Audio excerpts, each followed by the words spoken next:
Welcome back, everybody. Welcome back to the workbench. Welcome back to the Ryft, constantly in progress.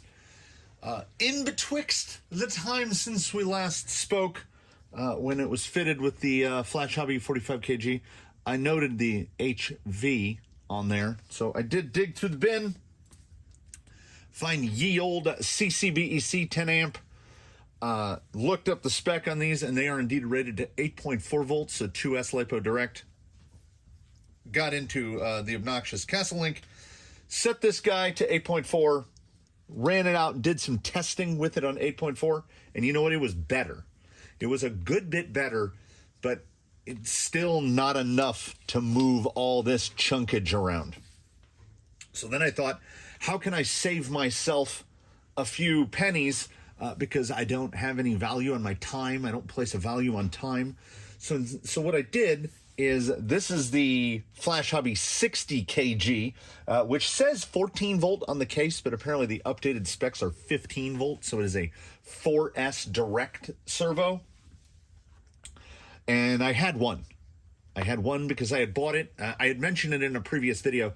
The 50 kgs were their normal price and the 60 kgs were on sale. So it was $1 cheaper to get the 60 kg. So I got one of those, had no idea where to put it. So I did a big servo shuffle. I put the 60 kg in Daphne servo went here, this went there, that everything got moved around. So then I said, well, Daphne doesn't really need a 60 kg. She was doing fine on a weaker servo. So I will take that from her and we'll move a bunch of servos around in order to save some money so that I can throw the twin 60s in here, which is what is in there now.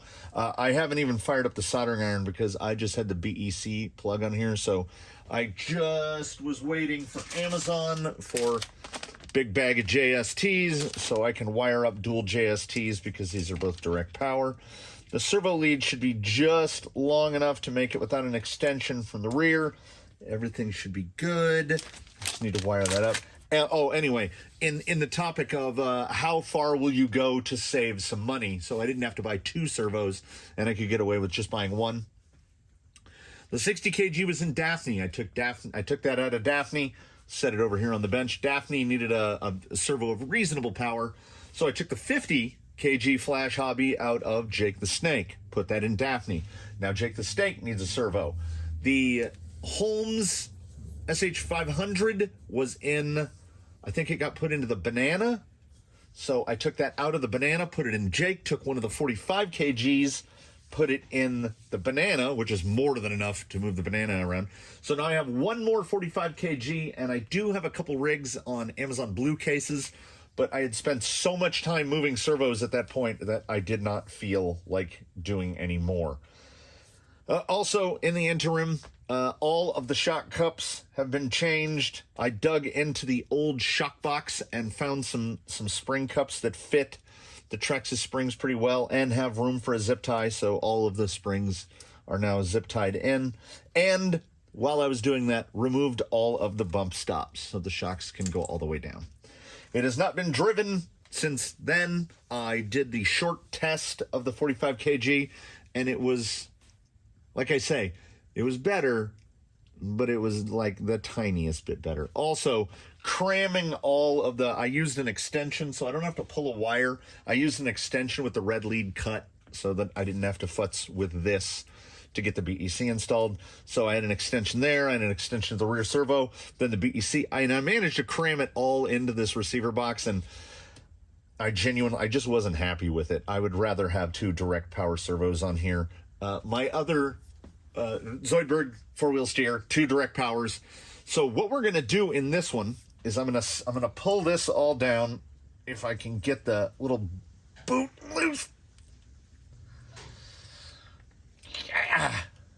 Okay, I'm going to get that guy open up. I'm going to desolder this guy because it looks like it's one of those tiny little maybe 22 gauge. Solder up a pair of these males on here once I figure out kind of what length they need to be. I don't want to use them like completely full length if need be. Get these servos powered up. That way we can get the horns centered. Everything is flopping around over here. Oh yeah, these this particular type of horn they loosen up real bad, real bad. So I had to find a couple of the big 2.5 mil caps to where I can really, I mean, it needs one that long, to where I can really crank them down, because otherwise, just during the test with the other one, I was getting some flop in the rear steering towards the end of the run, and it was because the horn had just loosened itself up. They're non-clamping, but they are like the perfect length to clear the drag link. So I don't think I can go to like just a normal 25, and I don't want to go to some of those little skeletonized out ones that I used to run on Zoidberg, because I just bend the hell out of them. These guys, the drag links are just scarred to hell from just a few runs. So it's going to go as it is. I need to get this soldering done, and then that way we can... Oh, another mention as before we get to where I'm going to put the cage back on. I run almost exclusively these little 3S 1500 packs. During this run, I think I will get the charger going if I need to, and we will charge up one of the 4S packs, because now this guy can just go back and forth between 3S and 4S. I think the wheel speed on 3S is probably more in the neighborhood of where I want to be. But if I feel like these servos still don't have enough torque, like they don't have some snap some parts torque, we can just throw 4S in there and go up 25% in voltage, which should give me a fair amount more torque out of these. If we don't need to, we're not going to. We're moving the servo power up incrementally. We went from the 45 kgs on receiver power to 45 kgs on BEC power, and now we're going to do the 60 kgs on 3S, and if need be, we will do the 60 kgs on 4S. I don't know how 4S will mess with the low speed stuff. We're probably going to find out. So I need to get the trusty old Hako 936 fired up, get these soldered, and then we can get this thing buttoned. There's not a whole lot to do other than get the wiring ready, go through some more zip ties. Let me tell you, when you're doing ye old servo shuffle, if you're at all like me, you will cut a lot of zip ties. Which is why I think I bought like it's a ridiculous quantity. Yeah, let's grab up here. 800 bag. It's probably like 2/3 full at this point. Some of them do not last a day. Like, stuff goes in for testing. All the BEC stuff was zip tied in. I had to cut like 8 zip ties off of this thing. So yeah, I go through some zip ties. Let's get this soldered so I can get this thrown back together, so I can get it buttoned up, so we go out and test. Oh, I got full distracted. As I run these little battery packs, battery straps seem to come in two flavors. 8-inch and longer than 8-inch. You can get some like mini drone stuff that have some real little ones. I was running an RC 4-wheel drive in here because it came pretty close to the length I needed, but the tab end still hung over too far, and as you can see, meat fingers trying to get in there to undo these. Oy. And it's not like they're the cheapest thing. I have let me grab it. I have 2 fistfuls. There's many more over there of battery straps that don't get used because I don't run a lot of full-size packs anymore. I'm kind of a crawler guy. So I'm scrolling around Amazon trying to find something to remedy this situation. And they have a big spool of the stuff that is, to me, some sort of magical mystery, in which it's if we can see it close, it's hook and loop at the same time. So it just sticks to itself, which is crazy. I know some of the Horizon products and Armas come with battery straps that are made out of this stuff, the Velcro that works both ways. The beauty of the Velcro that works both ways is this is I don't remember. I don't remember if it said it was a 16-foot spool or it is 33 feet, 20 millimeters wide by a 10 millimeters by a 10 meter spool. So you get that, and then you get a big bag of buckles. And just because they like us, they even give you scissors. Like, you're ready to go. Metal buckles and plastic. So what I did for this guy is I knew about the rough length. I just went off of the RC four-wheel drive one. Gave myself a big amount of extra so that it's not going to pull off. And then fabricated the exact precise length battery strap that I need. It's perfect. It is bespoke to this vehicle. And before long, pretty much every vehicle in here is going to have a bespoke battery strap specific to that vehicle, because I've got 33 feet of this. Oh, and it was like $10. So, and I've done it before. If you know it's going to be Permanente, you get a rivet, you get a grommet, and you just punch it right through, right there, right below the buckle. Boom, doesn't come apart. That's how I'm going now. Cheap. Sometimes cheaper is better. So, I haven't even pulled that out to start soldering. I got to get all this shit. Good thing I love soldering, because I get to do some more of it now, and I did a whole bunch of it yesterday, and I did some the day before that. It's beadlocks in one hand, soldering in the other, and then if I could magically make a third hand appear, I would be raking. Oh man, do I love raking. This tends to be the case with these things. It was far easier to just start over. I just cut everything off and got a new plug and just went from there.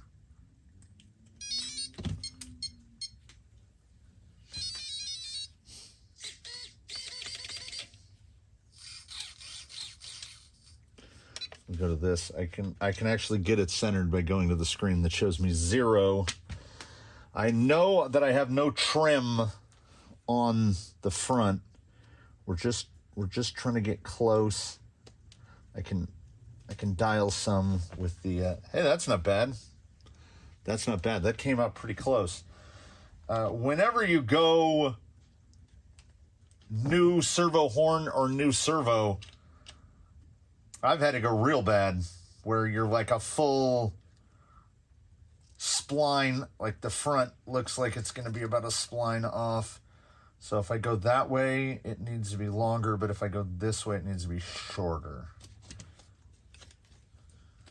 That's not awful. I've seen much worse. Let's get these set in here. I can fiddle with that. I think that turnbuckle for the front is dialed out a little bit. The throw, nice shot of my elbow. The throw is pretty close, both ways. We will test the hinder here once it is affixed. Yeah, the rear feels real good. The front, I will have to fiddle with endpoints because I think it's just 100 in the rear and everything was fine. Okay, I can't put this back together with the battery plugged in. I've got it simplified a little bit in reassembly. I can fudge with the front turnbuckle with the cage on. It doesn't really matter. I'm still working on the body panels. The paint I chose was apparently a bad idea.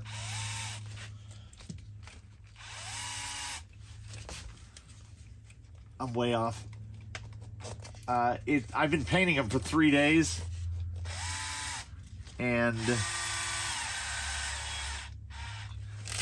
I feel like now I'm committed. So I'm just gonna keep using that paint. It's not hiding.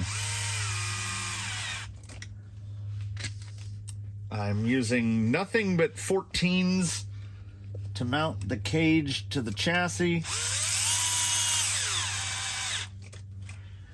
And nothing but 25s to mount the shocks. I use these little, they're for like guitar strings. A buddy of mine refurbishes guitars and basses, and he just cuts these things off. And I was like, don't you know the value of spacers to those of us who make things out of things that were intended to be other things? I don't know how many shocks there are in the fleet not mounted with some kind of spacer. I've gone to the rearmost shock hole because of the wheelbase stretch.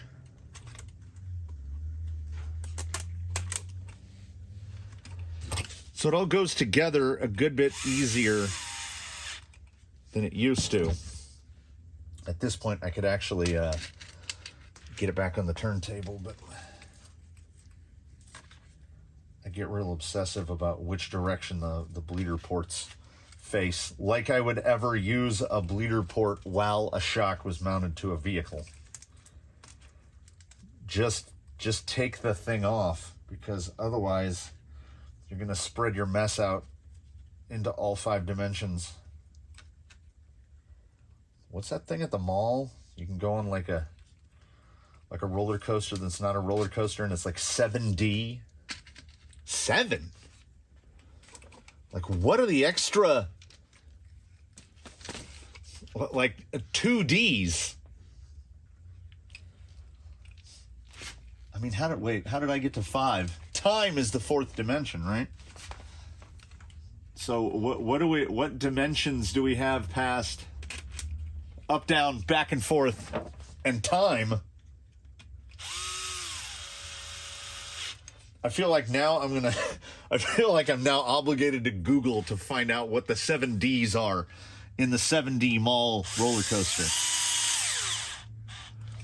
Because they put a D on it. If they blow smell in your face, that scent is not a dimension. There's not the scent dimension.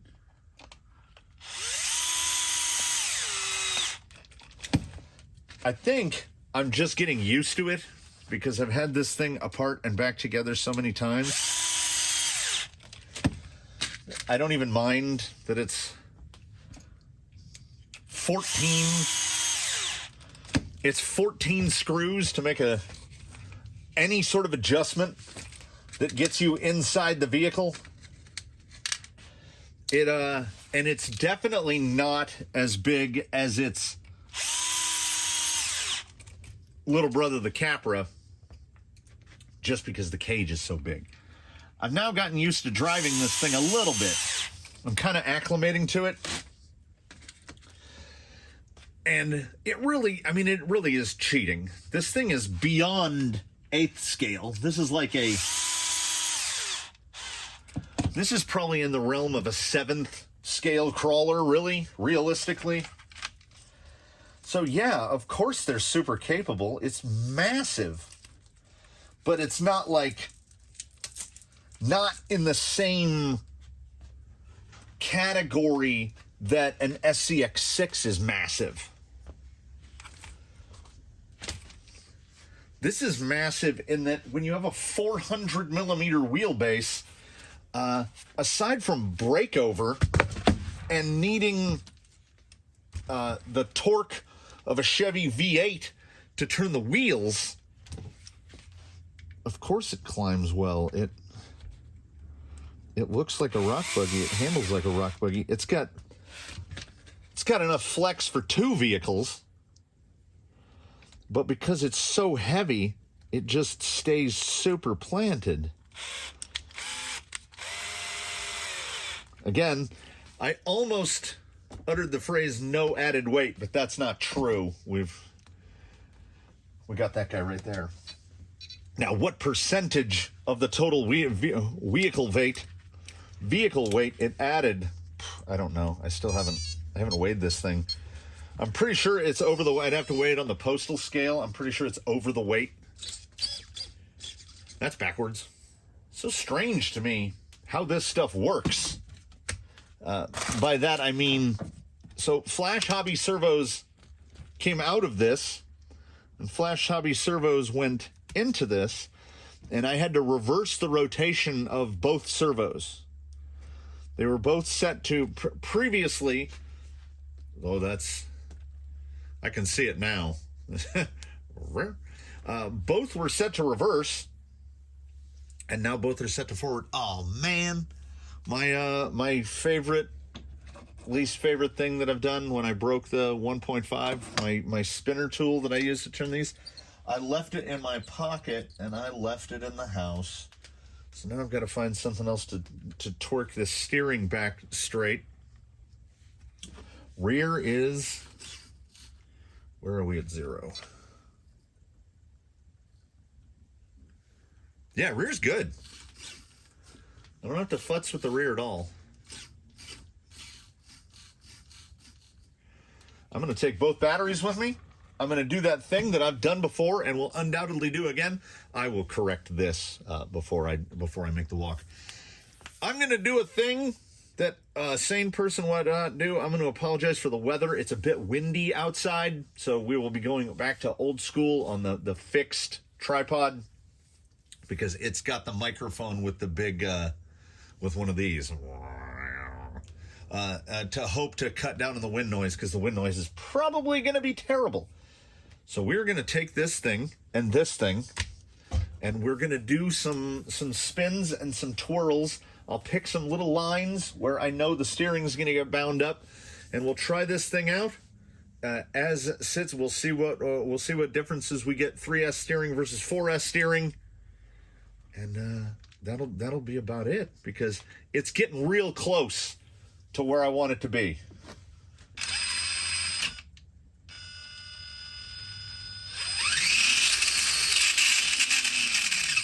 Yeah, that's that. The spur is on a plastic adapter, so the spur has got a little bit of run out, and you'll hear that. That's the spur, just like.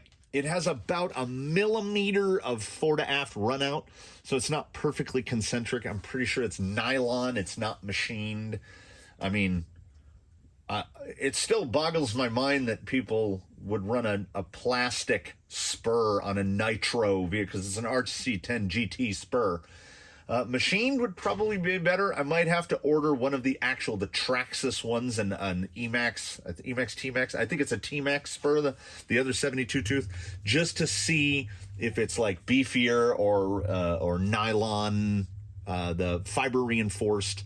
But for right now, let's I'll correct that, and then we'll wheel it as it is. 3S and 4S today. 7 S's. I think I apologize because I recognize I have to take some sort of a responsibility for the weather. The sun is wonderful. It's 58 degrees.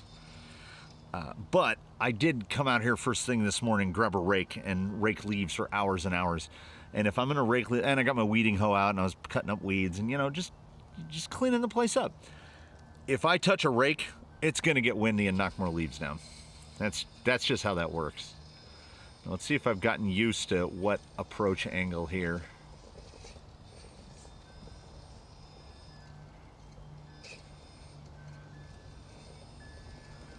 Still, oh, there's a lot of torque. Can it stay up, or is that going to push?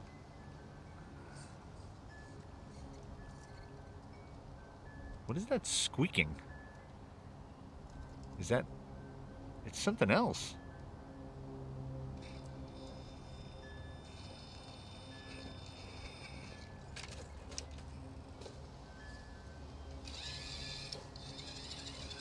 We can't expect it on the first try, right? This is why in my search for tires, it's got to be a pretty tall tire. It's got to be a tire up towards that, above 5 3/4. Give it a little shot this way, a little shot back the other. I think I might have a squeaky drive shaft, actually. Oh yeah, come on. Oh yeah. Oh yeah. That's good stuff. That's properly good stuff. Here's a thing that people already know. Propeller airplanes are loud. That plane is like a little speck. I mean, it's not a speck like that airliner that I'm also looking at, but it's a little speck. That thing is loud. We're gonna see how the wind cover is doing right now. Oh, crap. Yep. Well, we'll see how the grip on the Showdowns works. I couldn't tell that that was water. Hey, most Duratrax tires don't care about being wet.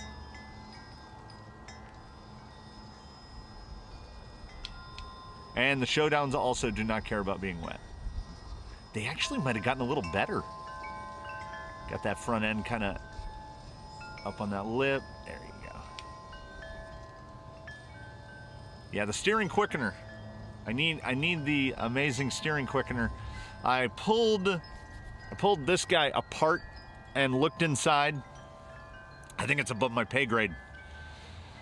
See, that should just be locked in place. Why is that 1512? Why have I got that? I've got the drag brake dialed all the way up. Now I know there's not, we're not talking about the kind of madness gear reduction in like a 3-gear with portals and stuff and a big spur. You know, this is a 72 tooth 32 pitch, which is pretty big, but I got rigs running like 1287 and 48 pitch, and then more gear reduction in the box. So I think that there's a lot of weight. There's not a lot of mechanical advantage.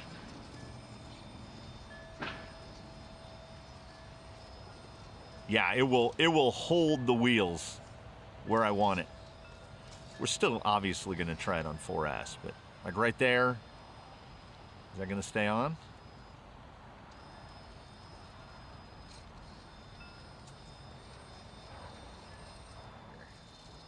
Look how long that thing is.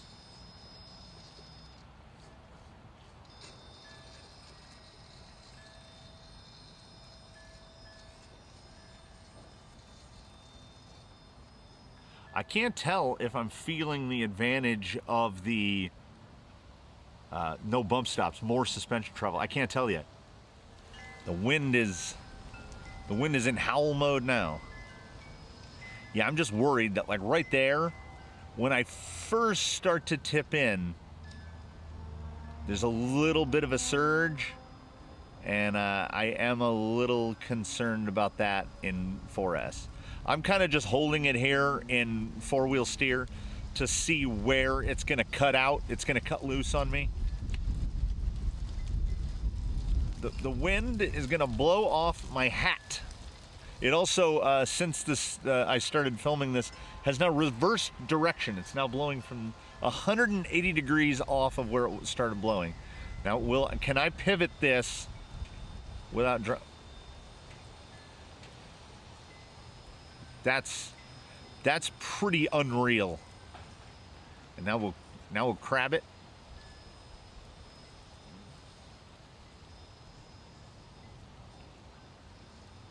I thought for sure, maybe it's getting some aerodynamics. I thought for sure that was gonna drop out on me.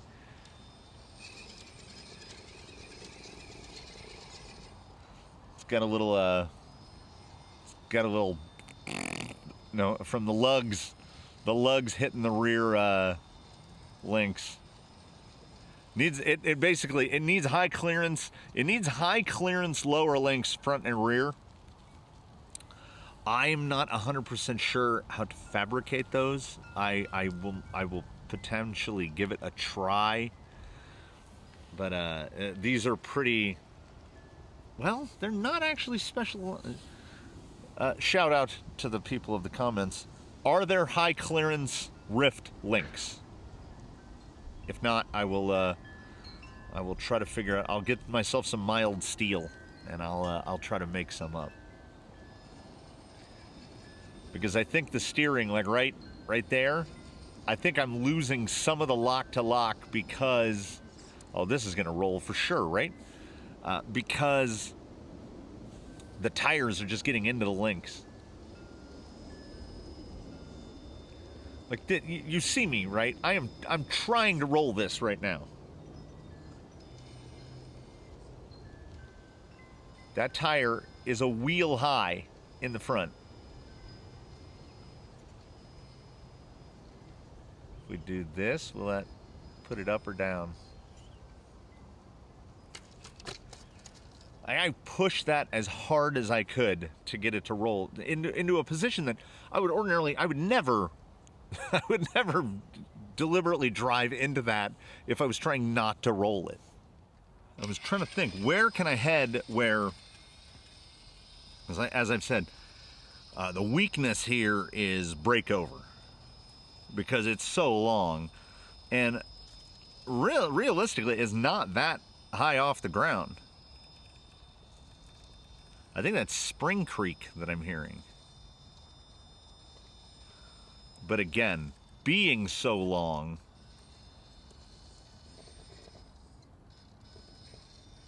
just destroyed that. Now, yeah, wheelbase is dummy long. I'm still beyond pleasantly surprised with the behavior of the stock Ryft kit shocks with the TRX4 long springs on them.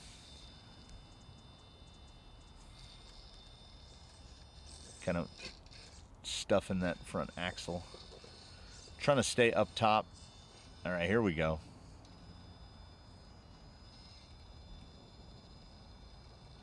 It's just such a noisy speed control.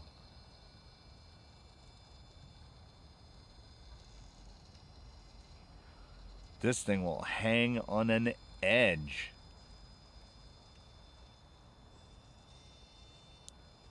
Okay. Just settled right in.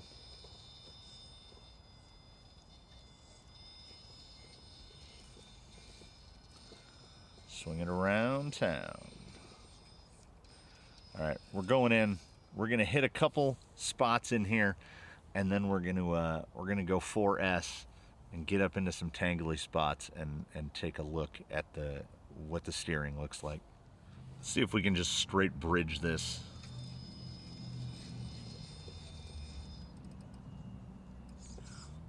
It wants to say so low. If I had not mentioned it previously, white stripe in the front, orange stripe in the back. I made the chart because I can't memorize it. I can't remember I don't know which one. I think the white is one step firmer. I think there's one step softer than orange, but these are two of the three softest rates. I don't know, the breakover is actually looking pretty good to me now. It makes me want to take this thing at lines that I'm like, shouldn't be, but if anybody can do it, it's going to be this. Like that's properly twisted. Oh, this is actually a good that left front. Got to stop calling it drivers. That left front is a little bound there. How can we? Oh yeah, just flexing.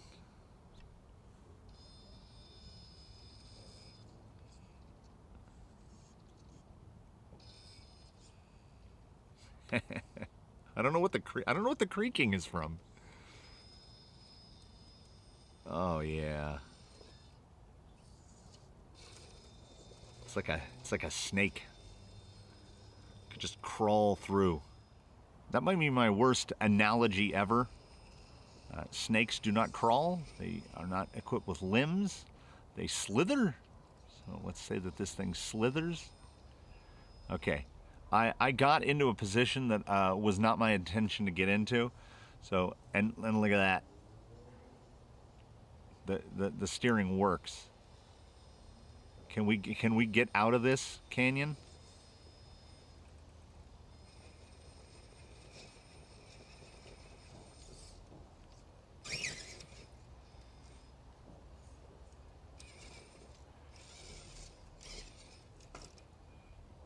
Not that way we can't. I feel like I need some sort of light system so I can tell what direction the rear wheels are turning. Come on, slither. I had tried this exact line before on the 45 kgs, and because of the nature of the canyon floor, it was not possible. It was not doable. It would just force the tires out of the way.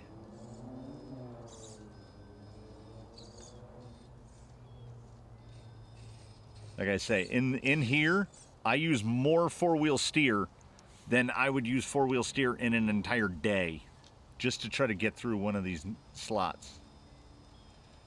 And I think we might be through this one. Let's see if I can push this around without rolling. It has the most usable flex of anything I've got. Look at that.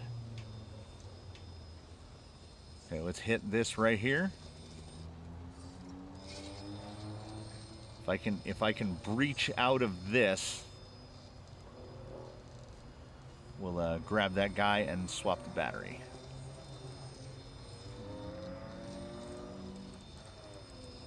This thing will go almost anywhere. That's nutty stuff right there. I think I was needlessly worried about the breakover. All right, can we push nose up here? Just bridging it across. This isn't even a line, but it is now. RoboKitty says it's a line, therefore it is. All right, swap that battery, and then I think right the other side, a sub-obstacle that's going to get a name soon. It just hasn't, it hasn't percolated in my brain yet as to what it's going to be. But when we hit it, we're hitting it 4S. Before we head to that spot, I thought, let's just try to breach across 5. Can we, low speed still feels pretty darn good. It feels exactly the same, actually. Can we pull up out of this? Get that tire up. Haven't even used any rear steer yet. Oh, I cut back. There's that breakover. But it's also bouncy. Stay in frame. Nope. Not cooperating. Trying to stay up here. Trying to play the floor as lava.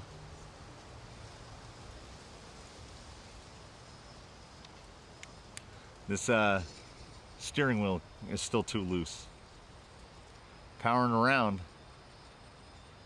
There might, just from this little bit so far, there might be no reason to go back to 3S, honestly. Let's make a concerted attempt to get this wrapped up before the wind blows me into the next dimension. It is howling out here. This is the section I spoke about. I really like how this part came out. Freshly concreted in. Yeah, there is definitely a little more. I gotta go, like I said, I don't have any curve dialed in on the throttle. So I think for 4S use, I might want to dial in some curve. Yeah, the showdowns just don't. Oh, I see. There's a little knob there. Can I four-wheel steer, pop around that knob? Yeah, it's a little snappy. Like I can get right here, but then if you give it a little too much, very poppy. And then it's like constant finger pressure, because if you let off all the way, it'll just roll back on you. Try to crab over here. Straighten it back up. Trying not to get that front any lighter than it already is. Something's biting me on the leg. Yeah, this thing can get some attitude and not fall out of it. Trying to approach a different line without... Oh, yeah, there it is.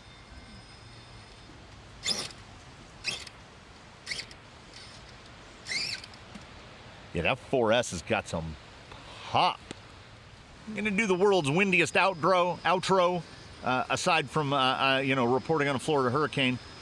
As I attack this little section on the backside of the mountain, you can really definitely see I bought a... Can you tell that I bought another bottle of concrete dye? Because look at the difference in color there. I think what's going to happen to most of this stuff over here is I'm going to do the same technique that I used on Leviathan, which is I just made a wash out of mortar mix, a little bit of dye, mix it up real thin. It was like the... I'm trying to remember what liquid I said the consistency was the same as last time. Anyway, I just used a broom. I spread it with a broom so that, like, if you look out this way, you can see Leviathan is just that very all similar gray where you can see this is all kind of mottled out. I'm okay with the mottled out, so I might do a little bit different of a color. I still need to set all this in here. But I'm straying away from the point. Oh, look at it go. Yes, is this a high grip surface? Yes. Now let's do a little look at the descent here. Very happy with these servos. I think a little bit of tweaking. The only thing I'm unhappy with now is that is full max drag brake, instantaneous ramp, the whole deal. That should just be like an anchor, rock solid down. That said, it's not bad. Like, it's not plummeting. I just feel like with that amount of motor, that's a big motor. I think that's the biggest motor we've got in a crawler. You would think it would stop it. I'm just kind of watching it here to see where it's going to stop. You can see the leaves from the shadow of the tree just whipping in the wind. It blew a piece of sheet metal that was sitting on the roof of the one storage shed, blew it off, and it sounded like a car crash. So, in the spirit of the wind, I do thank you all for watching, everybody. I know this is absolute progress. Then you can blast. This thing is going to be able to go pretty much wherever it wants. Because with this 2100, in contrast to the Outrunner, even with an Outrunner specific speed control, I just ran into the camera there. Even with an Outrunner specific speed control, you wouldn't be able to blast. Like, I might have more hold, but